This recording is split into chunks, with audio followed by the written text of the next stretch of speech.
Now here's Brian. All right, Willard, thanks. On Close-Up this morning, Israel and the Gulf crisis. For the past 4 months, Israel has maintained a low profile as tensions in the Persian Gulf have escalated. But now with Secretary of State Baker scheduled to meet with Saddam Hussein in Baghdad and Iraqi Foreign Minister Tariq Aziz due to go to the White House, there are indications that Israel may be reevaluating its position. Israeli Deputy Foreign Minister Benjamin Netanyahu is in our Tel Aviv studios this morning. Good morning, sir. Good morning. I trust you've heard the report out of Iraq that Saddam Hussein has called for the lifting of all restrictions on all foreigners. What's your view of that development? Well, I've just heard it, but it's long overdue. He shouldn't have done it in the first place. He certainly shouldn't be rewarded for rescinding a criminal act. He just should not do it. You do view it as a positive development? I think it's good if we have innocent people taken out of the way and brought home.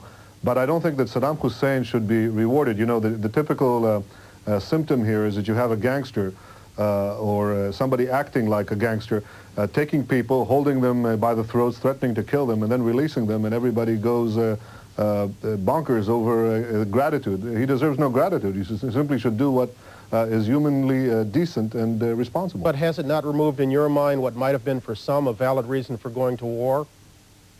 Oh, I don't want to get into the question of war. I think there's the question here is not war. The question here is what are the objectives of the international coalition led by the United States. We understand these objectives to be the removal or the reversal of Iraqi aggression against Kuwait, but equally to ensure an order of stability and peace in our region after that departure takes place from Kuwait.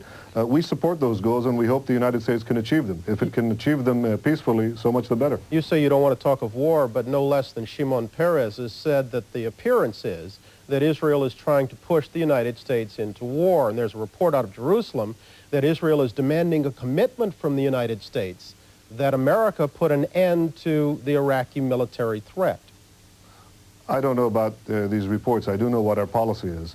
We share, in fact, the policy with the United States.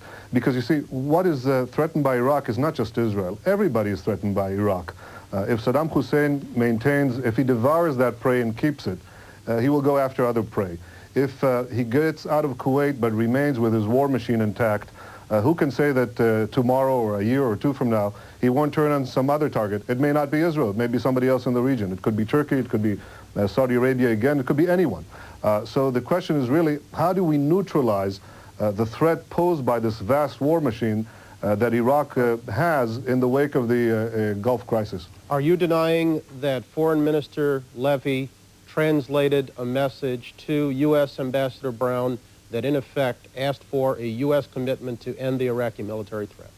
Well, I don't get into diplomatic conversations, but I think I've stated our policy, and I think it's very much your policy. That is, the question is really, how do we ensure that these weapons of destruction, these missiles, these chemical weapons, the nuclear program that is fast accelerating in Iraq, that these do not pose a threat in the aftermath of the crisis, assuming he gets out of Kuwait. This is an issue for the entire international community. And again, if this can be done by peaceful means, we support it. How concerned are you, sir, about the scheduled face-to-face meetings involving President Bush, Saddam Hussein, and their top advisor? We listen, Brian, to the assurances coming from President Bush, the clear-cut statements that I heard yesterday on TV here from Secretary Baker. We understand that the U.S. is firm on its policy, and again, if they can achieve their policy by this means, we have obviously no objection. You have no concern about potential linkage to the Palestinian issue in those talks? Well, of course, Saddam will try to raise it. He is trying to raise it. He's trying to create a false... But you have no concern that the United States will buy into it? The United States, again, has assured us that it will not fall into this trap. They expect Saddam to do it as we do. They expect him to try to throw dust in the world's eye by trying to shift attention to us and to create these false symmetries between his aggression in the Gulf and Israel's self-defense in the War of 1967. But I think the United States is not going to buy it. But if not next week, if not next month, is it not inevitable that the U.S. Arab coalition will eventually press Israel on the Palestinian issue? I don't think it has to. We are the first ones who are eager to arrive at a negotiated solution to this.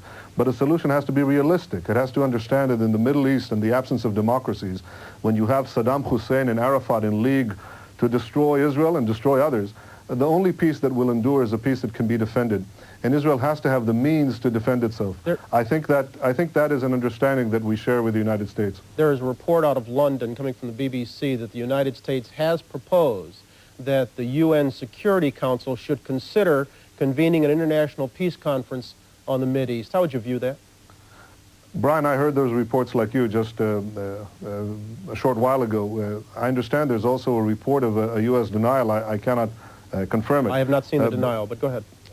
But I think what we have are scanty reports and also some reports to the contrary. So I don't want to presume U.S. policy on this. Our position on the international conference has been constant and not changed. We've said that the way you make peace in practice, the way you really get to peace, is by getting to one Arab country at a time.